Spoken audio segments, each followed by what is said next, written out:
un patient croisé lors d'une des visites en EHPAD. On fait avec l'hôpital des visites à l'extérieur de l'hôpital.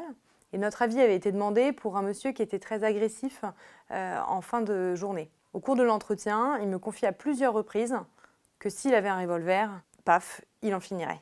Et en même temps, au cours de la même discussion, il me parlait de l'importance de la visite de son fils et de la joie que ça lui procurait. Et quand je lui ai demandé ce qu'il aimait, ce qu'il faisait avant pour s'occuper, voilà, il m'a parlé de sa passion pour le football, de sa passion pour le PSG, du fait qu'il aimait bien faire de la pétanque et que ça lui manquait beaucoup. Et on sentait vraiment qu'il était très heureux d'avoir un moment pour échanger et pour discuter.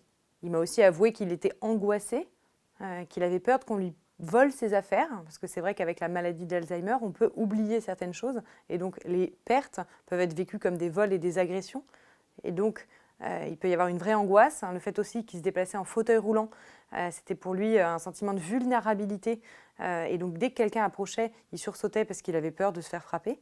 Il y avait tous ces éléments qui faisaient qu'il était vraiment dans une situation d'inconfort avec un syndrome dépressif.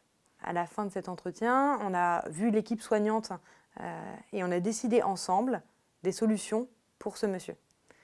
Déjà, introduire un traitement antidépresseur. Et puis ensuite, lui proposer de rejoindre les activités de groupe qui lui étaient pas proposées auparavant.